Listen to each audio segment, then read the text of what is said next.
পিনাকিদা, প্রথমে জিজ্ঞেস করবো কেমন আছো বলো। খুব ভালো আছি, তুমি ভালো? একদম খুব ভালো আছি।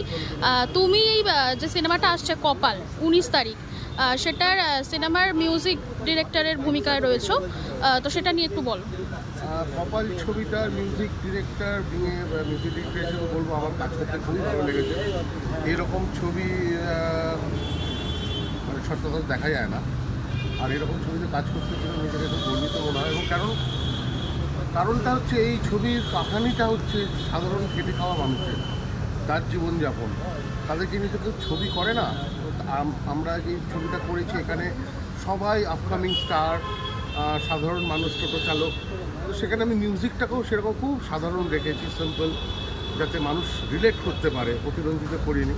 তো অল ওভার টিম আমরা কাজ করেছি, এটা কপালে আমরা একটা গ্রুপ হয়ে কাজ করেছি, আমার খুব ভালো লেগেছে। ইনফ্যাক্ট আমি বলবো শুভেন্দুদার 80% মুভিতেই আমি মিউজিক ডিরেকশন কাজ করেছি। ওর প্রত্যেকটা ছবি একটা ইউনিক থাকে, একটা মেসেজ থাকে। তো কপালটাও তাই, এবং কপালের যেটা আমাদের মেসেজ, কপাল দেখলে কপাল। একদম। কটা গান আমরা দেখতে পাচ্ছি সিনেমাটা? এখানেতে 3টে গান আছে। একটা অথেন্টিক ফোক আছে যেটা আকাশ ফকির গেয়েছে, আর 2টো গান আছে, একটা টাইটেল আর একটা ক্লাইম্যাক্স সং। তো বব এসেন একটা মিউজিক করেছে, আর ক্লাইম্যাক্স সং একটা আছে। আচ্ছা, কপাল তো গেল, সামনে আরেকটা সিনেমা আসছে, সেখানেও তুমি মিউজিক ডিরেক্টরের ভূমিকায় আছো, তো সেটা নিয়ে যদি কিছু বলো। সেটা যেটা হিন্দি মুভি, তাই তো, খোঁজ, সেটা নিয়ে এখন কি বলবো, একটু রাস থাকুক, যখন সিনেমাটা বেরোবে তার আগে বলবো।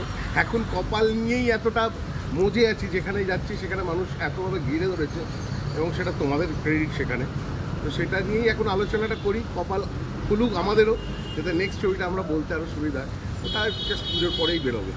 একদমই, একটু দর্শকদের বলে দাও কপাল দেখার জন্য 19 তারিখ। হ্যাঁ, ডেফিনেটলি সবাই আসুন আপনাদের নিজেদের নিকটবর্তী প্রেক্ষাগৃহে, এবং 19 তারিখে আমাদের কপাল ছবি রিলিজ করছে। অতি অবশ্যই আসুন, সপরিবারে আসুন, সপরিবারে দেখার মতো ছবি। এবং কপাল দেখলে সত্যি কে না বলতে পারে আপনাদের কপাল খুলে যেতে পারে। থ্যাংক ইউ দাদা।